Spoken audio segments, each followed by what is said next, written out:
Okay, we are in the Hangout on Air, and we are now live for the final Hangout of Language Book Club. I hope Chris is going to be able to join us, but before I say anything else, Chris Broham is probably going to miss the end of our event, so at the end I will thank you on his behalf. For Okay. your attention and for coming, etc.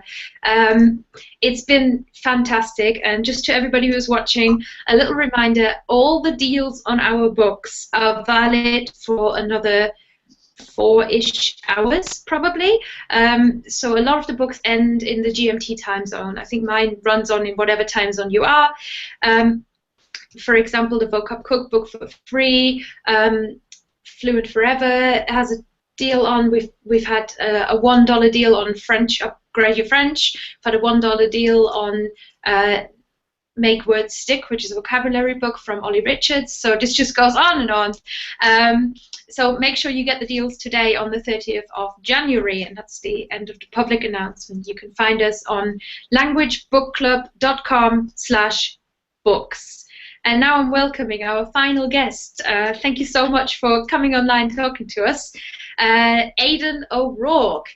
Aidan is from Manchester, and I'm in Lancaster, so I'm quite excited because I get to talk to a fellow Northerner. Although I'm not a Northerner, I'm a German person. But I get to talk to somebody who is based in my area about language learning. Aidan is also our only fiction writer, which is very, very interesting. So I'm quite looking forward to hearing from you about your stories. Do you want to introduce yourself in a bit more detail, perhaps? Yes, I'm based in the Manchester area in Stockport, and my background is in languages. I have a degree in German and French from Trinity College Dublin, and I have taught English as a foreign language as well as French and German, and I worked abroad for 5 years in the Middle East and taught English, and then I came back and then I started out on a freelance career which involves writing and photography, and didn't involve language so much, but then a few years ago I came back to language teaching. So I do one-to-one tuition in German and French, some French, and quite a lot of English as a foreign language, English to foreigners. Mm-hmm. So that's where I've come from, and I've also built up a very large website with focusing on Manchester. And really, although I'm a linguist and I'm interested in foreign countries, I also have a great interest in my local region. The two are kind of opposing, really, because, you know, if you study a language, you should be interested in what's going on abroad, which I am, but I am also interested in what's going on in my local area as well. Do you think language goes hand in hand with developing a sense of place? I think it can do, yes. I suppose it enables you to look at your own culture with different eyes, because my German is very good, not perfect, but very good, and I can kind of look at England almost, especially when I've been in Germany for a while. If I visit, I come back and see it with the eyes of somebody from outside, so I can see it both as an insider and as an outsider. Mm-hmm. Oh, that's fascinating. And what do you think, you know, so would you consider yourself bilingual in German and English?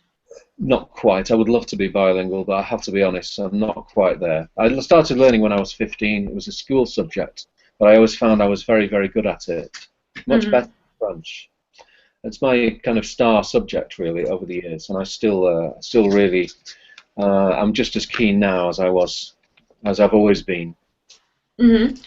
And so how has learning German changed your perspective on England? Is it more than just football? Did you just realize we're better than you guys? Well, I have absolutely no interest in football. It makes no difference to me at all. That's completely irrelevant as far as I'm concerned. I think that when you get to know another country to the extent that it's almost like a second home, then it just gives you a different perspective.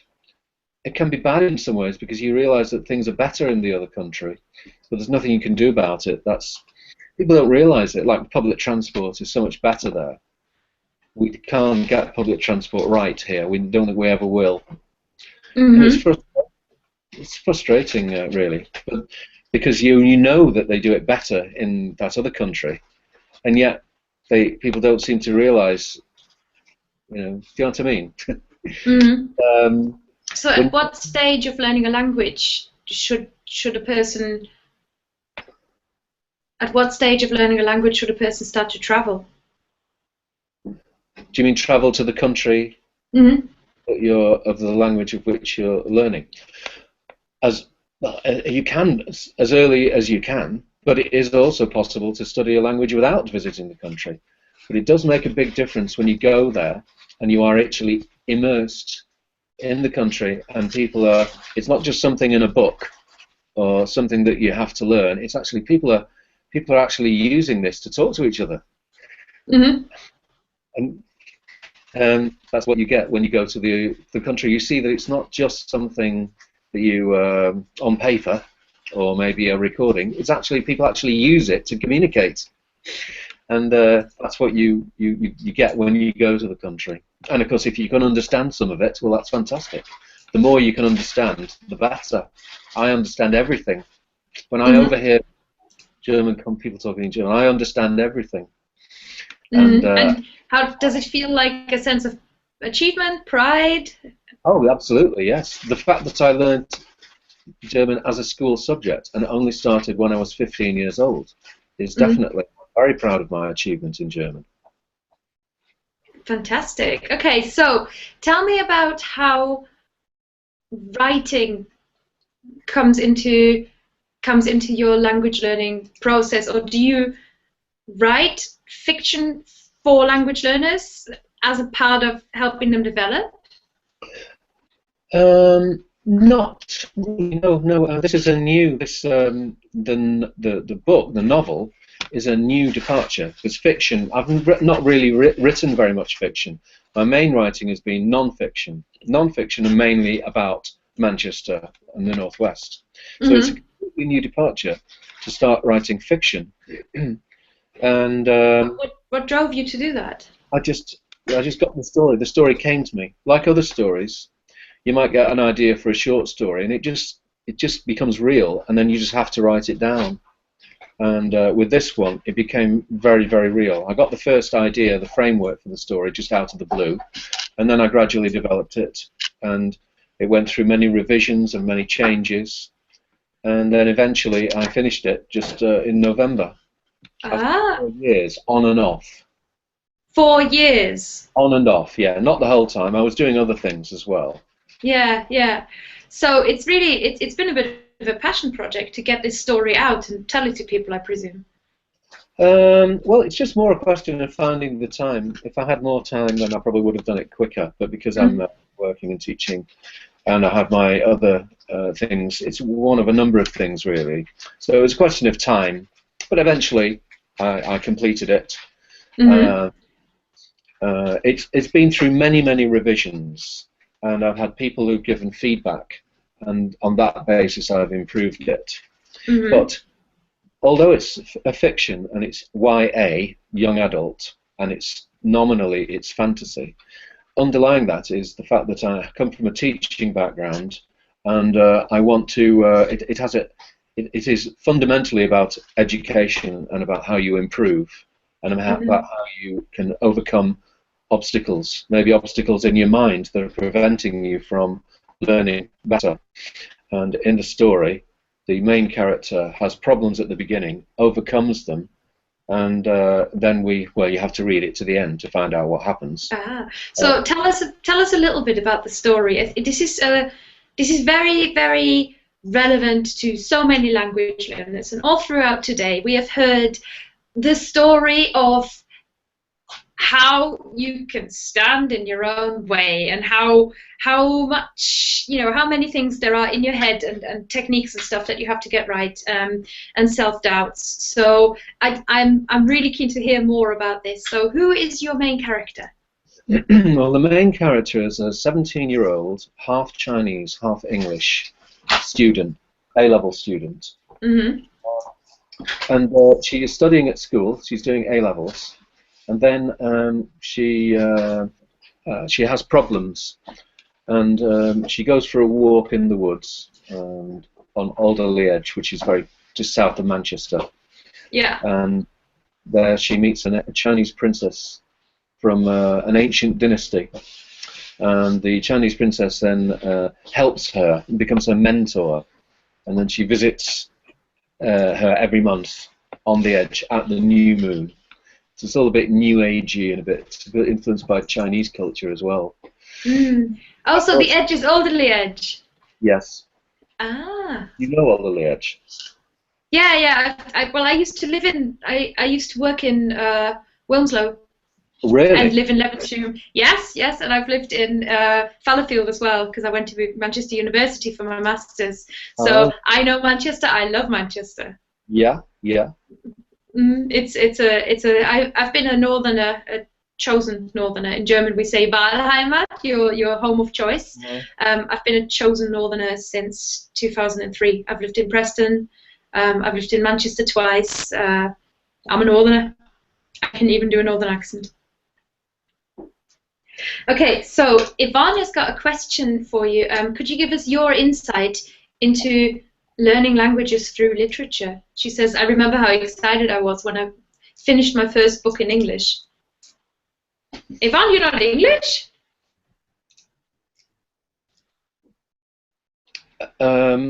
Yeah, shall I answer?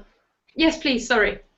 I think that reading and listening as well to the language at a level that you can cope with, that's not too difficult, but sort of a little bit above your level, is a fantastic way to learn the language, because it's not just passive, it is active. As you read, you want to find out what happens, you want to understand the language, and you want to fill in the gaps in your knowledge. You want to find out the meaning of the words that you don't understand.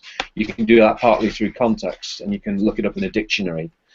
But what I would hope with mine is, because I've written it in a very clear style, I've tried to anyway, I've written it in clear English, because I'm very experienced in teaching foreigners, and I know what sort of things they understand, and I know what sort of things cause a problem. And so I chose the words very carefully.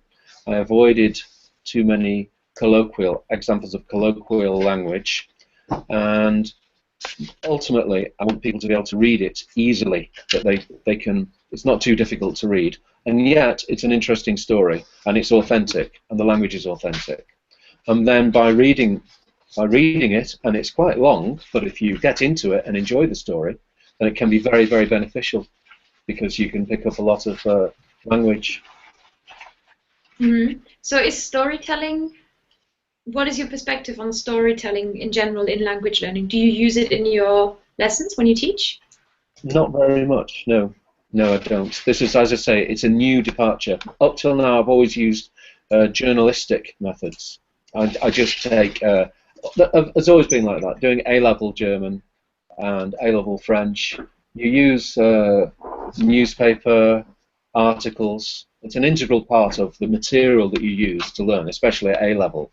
So I have very little experience with fiction, but this story just came to me, and even though I'm not experienced as a fiction writer, I just had to write it out, and eventually now I've done it. They say everybody's got a novel in them. Well, this is mine.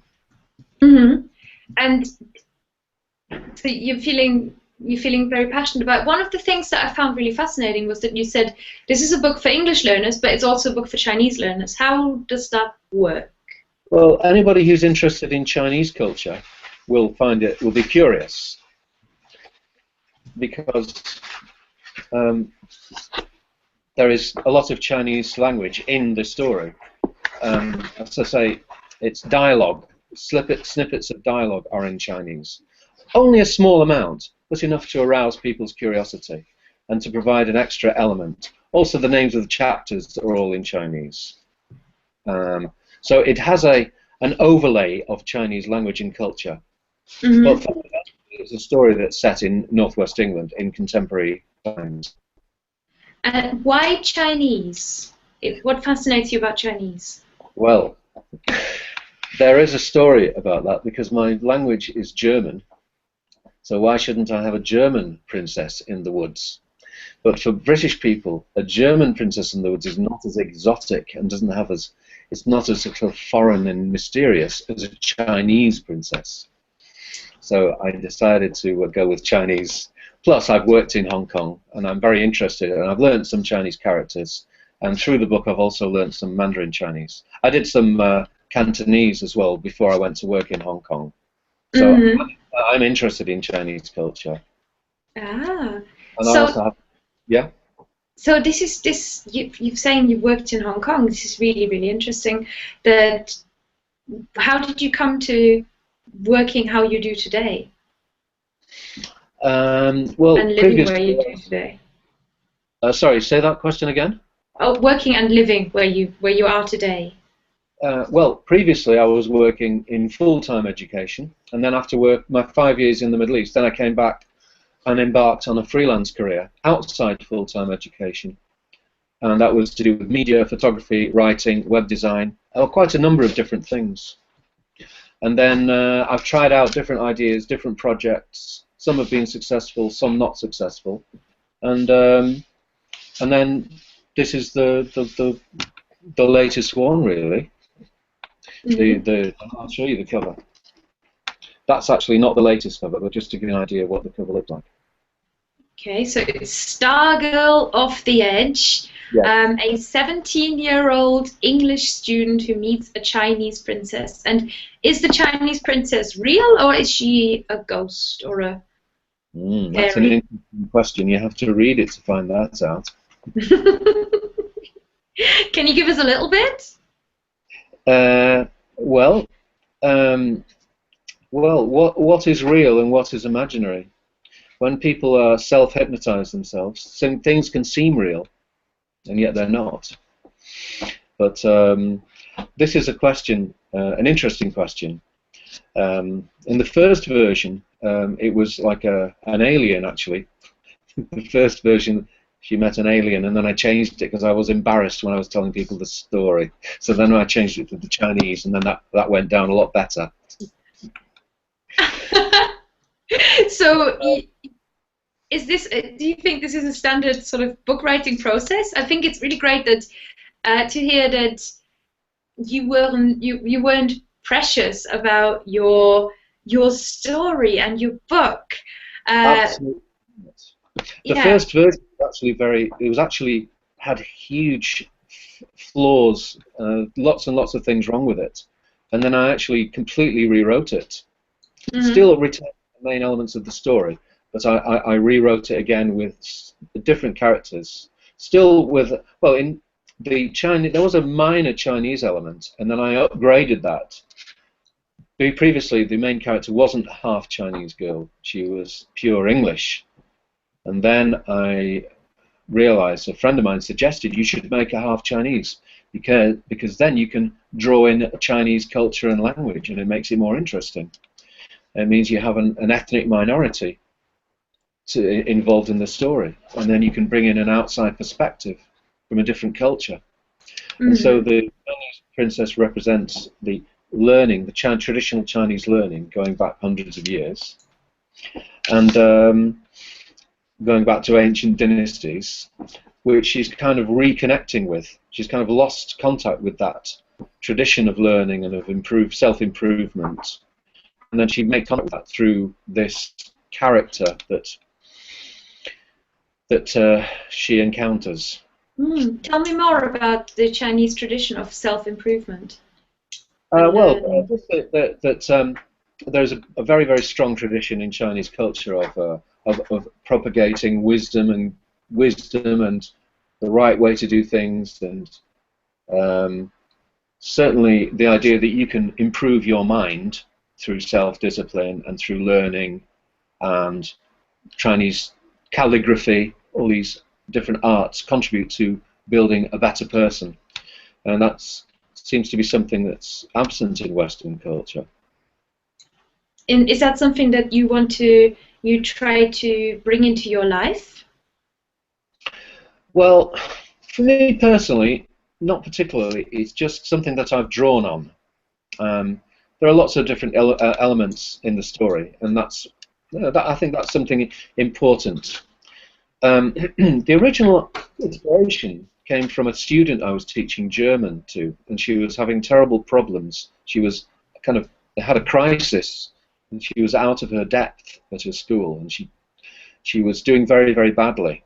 And so I was brought in, as I often am. They say about building confidence. So you have a tutor can build confidence, can help you and improve your self-esteem and tell you you're doing things right, and that's what happened. And she ended up in the speaking part of the exam. She got an A star. Now I know it was just preparation.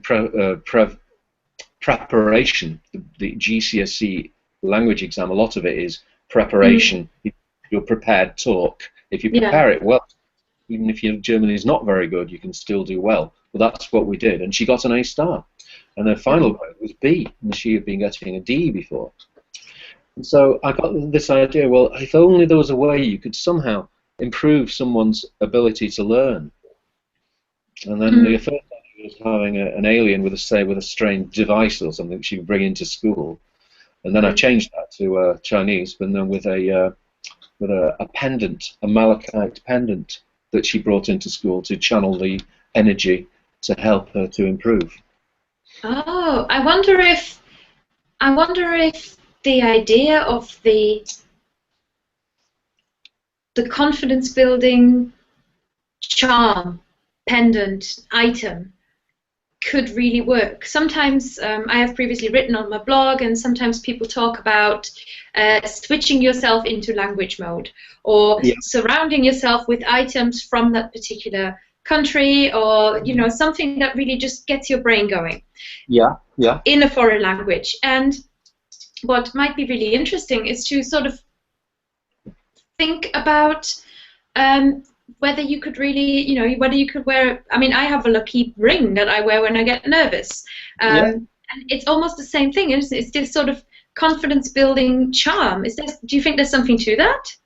Maybe. Yeah, that's one of the central themes in the story, is that she uses the pendant. Here it is. Well, it's not the actual one in the story, but if you can see that's a made out of malachite, which is a mineral found on Alderley Edge.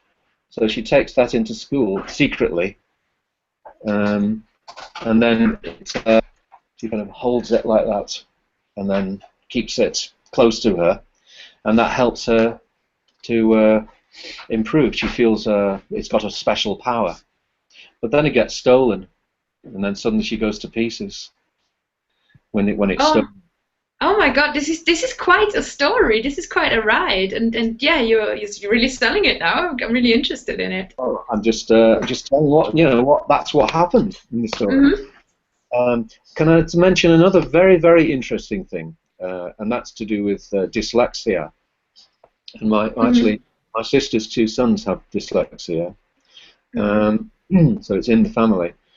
But I read somewhere that if you have dyslexia in a Western language, you don't have it in Chinese or Japanese, because it's a pictogram and not a word.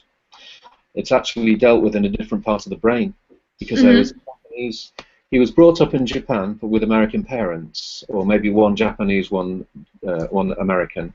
So he was fluent in both languages, but he was dyslexic in the Latin Western script, but not in Chinese characters, because the characters are processed in a different part of the brain. And so you can escape dyslexia by learning Chinese. Wow. And do you still stay dyslexic in Western languages, or is it a cure? No, it's not a cure, because you process Western words made up of letters in a different part of the brain to where Chinese characters are processed, because they are pictograms, and so they're processed in a maybe more pictorial part of the brain. Oh, that's fascinating. Yeah, and so by learning the language, learning Chinese, if you're dyslexic, you might find that you might have a difficulty in in Western languages where you write with letters. But because pictograms, Chinese characters are like little pictures with lines, you may not be dyslexic. Dyslexia does exist apparently in Chinese culture among Chinese speakers, although it's a lower percentage of people who have it. But that was one little theme I found interesting. That's extremely interesting. So, did you find you really connected with a particular aspect of the Chinese culture, or how did you go about researching it? Did you speak to people? Well, I went along to Chinese classes at a school, small school called the College of Languages in Manchester, a small private language school. That was last year, because I felt I needed to at least be able to say a few words in the language if I've just written a book involving Chinese. And I knew some Cantonese already, and I knew some Chinese characters that I'd learned while I was working in Hong Kong. And so I started learning Mandarin, and to my surprise, I found it's actually quite easy. Grammatically, it's a lot easier than Western languages. Mm-hmm. And I also learnt a lot from the teacher, and I told her that was the reason why I was coming to the classes. And she talked a lot about Chinese culture and about Chinese superstitions, and like about at the dinner table, don't put the chopsticks in the fried rice in the bowl because it looks like incense sticks after somebody's died.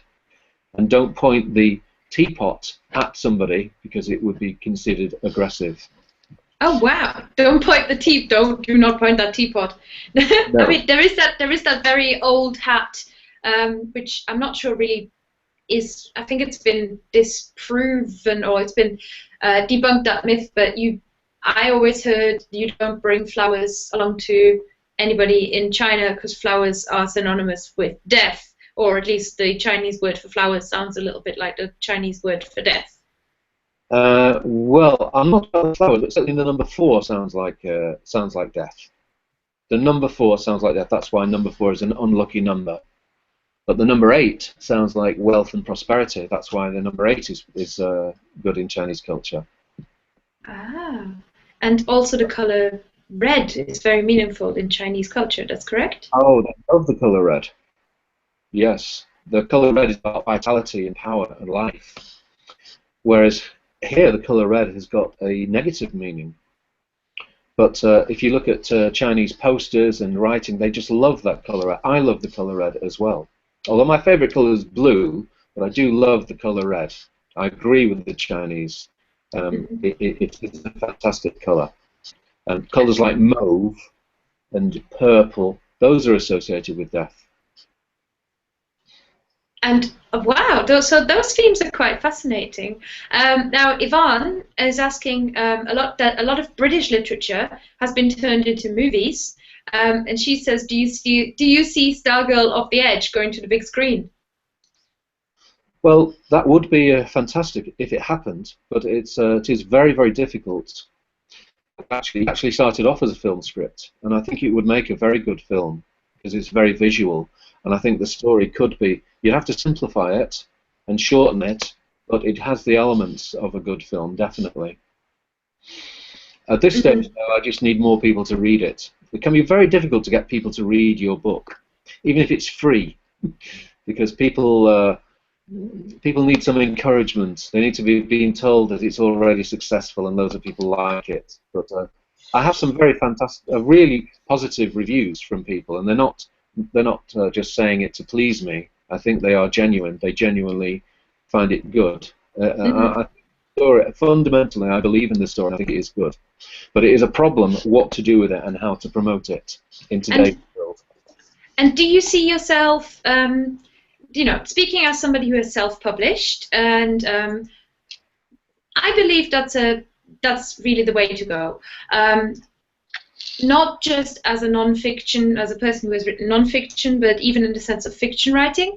I still see some issues, and Benny Lewis, who was on at 10 o'clock this morning, so ages ago, but he covered this very nicely by saying, well, you do get more credibility as an author and you get into sort of mainstream bookshops if you get picked up by a publisher and already have a big following. However, what I find very encouraging about self-publishing is the fact that I really own my book. I really am in control of that. And if I, and it still is professionally produced, but I am in control of every single aspect of that, and that makes me independent, which I really, really love. So where do you, in your dreams, where do you see the book going? Do you want to be picked up by Penguin or run your show yourself? I feel it would be beneficial to have the prestige of having been selected by a publisher, and to be able to say my book is being published by, and then the name of the big publisher. But it's just simply the numbers are against you, because the number of books that are accepted is very small in comparison to the number of books that are submitted.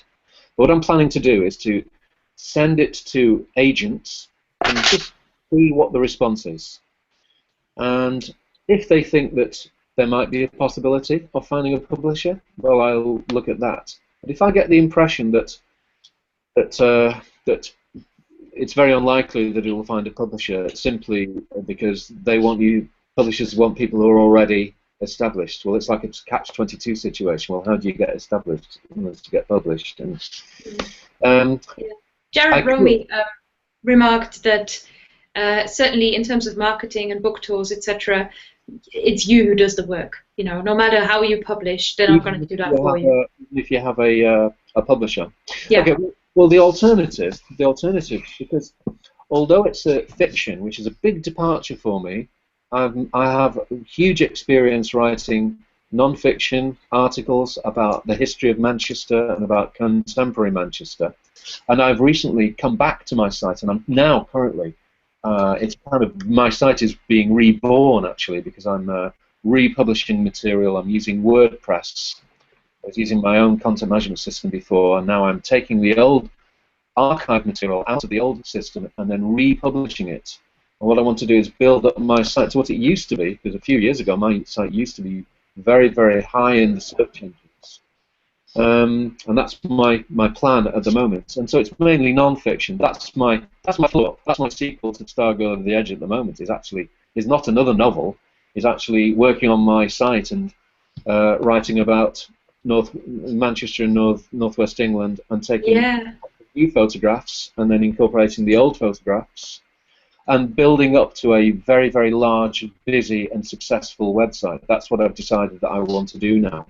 But I could incorporate Selfpublishing into that, and that's what I'm planning to do. I will incorporate, I'll present it alongside my other things, and to tell people that this is not just a fantasy novel, it is also about northwest England. Because it's set in Manchester, it showcases Manchester University, Jodrell Bank Telescope, it showcases Liverpool, and there's also Wilmslow and Alderley Edge, about how it's an interesting, nice place to live, and about school. I've got to ask, how would you describe, like I said, I'm somebody who really loves Manchester, and I've been a very happy Northwest liver, as in person who lives in the Northwest, for 11 years now. And how would you describe Northwest England? What makes Northwest England unique to somebody who's never been to the UK, the Americans who are watching you? Yeah, well, that's hi, Chris. Well, that's a question that I often ask other people, and I think it has. For me, it's got something really special. Maybe it's because I'm from here originally, but I love the industry. Especially when I was growing up, it was a lot more industrial. I love the industry, and I love the trains and roads, and it's a busy urban place. But it's also got some amazing landscape. And Cheshire, which is my home county, I think is a wonderful county. It's not the most spectacular from a landscape point of view, but it has something special. Lancashire, of course, has got a huge variety of landscapes and mountains, coastline. Yeah, Lancashire's where I live. The Lake District. And so I think, well, when I go to other parts of the country, maybe they may be a little bit sort of what I call chocolate box. You know, they're pretty, but they don't have the depth, they don't have the gritty reality of Manchester, Liverpool, Warrington. I mean, Yorkshire has it as well, but I'm not from Yorkshire, so I don't have the same connection with Yorkshire as I have with Manchester and Liverpool. I've lived in Manchester, but I also have gone to Liverpool. I went as a child and passed through Liverpool on my way to community college, and so I just find it really interesting, and I think it's a great place to visit. And for anybody who just goes to London and then maybe Oxford and the Cotswolds and then flies out again, well, they are really missing out on something. I agree. And I love North England has grit. That's a fantastic way of describing it, and that is true. This place is, when I came as an English learner, I felt happy that this place is, it really felt like this place is real. This is not a tourist place. This is real, you know, real England, and it's been, you know, it's always been a place that I really have in my heart. I really like it, and I loved your description that it's gritty. Yeah.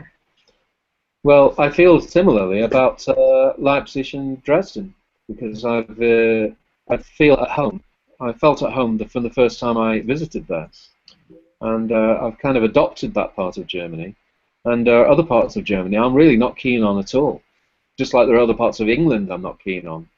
But the East, I somehow feel very at home there. I really, really like it. It almost has some parallels with Manchester in Northern England. When you compare Bavaria and Baden-Württemberg, the affluent part of Germany, like Southern England is the affluent part of England. And I like Southern England as well, but for me, I couldn't live anywhere else in the UK rather than my home region. I would find it difficult to go and live somewhere else. I've got to be here. But, I've got to be here. I like that. Right, so we're gonna move over, or just switch over to our Danish outpost. All right. Hello there, Denmark. Hey, how you doing? Oh, we're fine. We're fine. So I think this is the final call that we've had in today's epic language book club, and I think I'm going to leave it to Chris to thank Aidan. Yeah, thank you so much for coming on and giving us a little bit of a fictional point of view as well, so it's not all non-fiction all day. Okay, but I would like to just say something about the book and just make a request to people. Go for it. Yeah. Now, here it is again. The novel. This version is an earlier version. The cover has changed since then a little bit, but that's pretty much it. I also have a PDF version as well. And it's not been published yet, and I'm looking for different options, like we were discussing before about whether to go for a publisher, try and find a publisher, or whether to self-publish it. And I've not decided yet. But what I do want is I want people to read it and give me some feedback, so that I can use the feedback as a way to demonstrate that the book is good and to help to promote it, whether it's with a publisher or not with a publisher. So what I'm trying to do is just request people, anybody who's interested, can have a free copy that they can download, and I just want them to read it, and then to write a short review afterwards. If you have any interest in science or astronomy or Chinese culture or contemporary life in Northern England or education, those are the themes of the book. There is a website as well which I set up to promote it, and that's just stargirloftheedge.com. But if I could find a handful of people, and I'd like maybe maybe 20 or 30 people to have read it, so that I have 20 or 30 reviews that I can show people to say the book is good. And if I come to self-publish it, then I can use that in the marketing. So if there is anybody out there who is interested in reading Stargirl of the Edge, then all they have to do is contact me, and then they can have a free copy to read.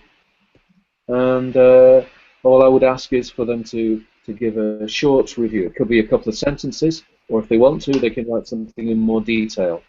Mm-hmm. So that's my offer today. Yeah, so I think we have 2 or 3 free books which are available today. And I would definitely recommend, if you're on the roll and you're getting our different language books, you're getting Stargirl of the Edge, you're getting the Vocab Cookbook, you're getting Ollie's book, which I keep forgetting what it's called, Make Words Stick for $1. Upgrade your French for $1. Learn the Ultimate Language Learning Secret for $2.99. We have such a bunch of amazing deals, and go on, throw in Stargirl of the Edge, because I don't think anyone's going to regret it. And Aidan, please send me a copy, because I will read this when it's on my Kindle or it's on my iPad. A PDF version is easy to read. The way for me to provide the copy is simply to contact me, and then I'll send you the link. Is that possible? Because I don't want to make it public. It's not been published yet. Absolutely. Or you can also post your link in our Facebook group, which is the Language Book Club group, since that group is private and it's not going to be then sort of circulating on the internet, and anyone who is a group member, which is about 100 people, will then have access to your book. Alternatively, post a chapter. It's a really, give people something to try out, and a way to contact you. That would be awesome. Well, what I might do then is just post the link to the novel. It's on Wattpad, so people can read it there. And then if they would like the PDF version, so they can just read it on their iPad as an ebook, then I can provide the ebook version. So yeah, I'll put a link to the first chapter of Wattpad, and then people can have a look. Fantastic, thank you. Okay, and closing comments. Chris, over to you, please. Whew, what a day. I know. We're both. We have been going now. We are on the, I'm just looking at the clock, and it's like 11 o'clock, 12 o'clock, 1, 2, 3, 4. 12 hours coming up too. We've been going for coming up to 12 hours. We have covered people from time zones from San Francisco via Central US time zone. We've had Europeans, Dublin, Jared from the USA. We have had Benny Lewis, who is currently in Melbourne. This has been an epic event. It's been truly. It's a lot of work to organise. I think I speak for both of us when we're both.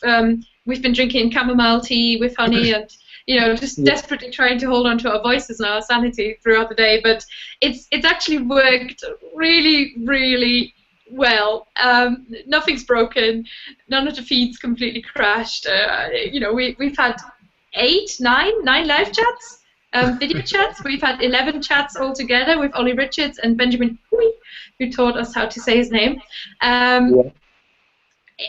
Absolutely fantastic day. Language learning is, to be honest, is the future. No matter if you're bringing your children up bilingually or you're an adult learner and you just, you're starting at 60. We have covered every age. We have covered every ankle. We have covered every method of learning vocabulary. All you need to do is go out there and do it. And that is my closing word. Thank you, Chris, for organizing this with me. Thank you, Aidan, for being with us. Thank you to every single person who allowed us to interview them. Thank you for, going and discounting your books. I'm going to check my dashboard on Kindle Direct in a minute, and I'm going to hope that I've given away a lot of free copies of the Vocab Cookbook. Cannot wait to hear what people think of it. Yeah, thank you so much to everyone who came up and supported this baby project as it is right now.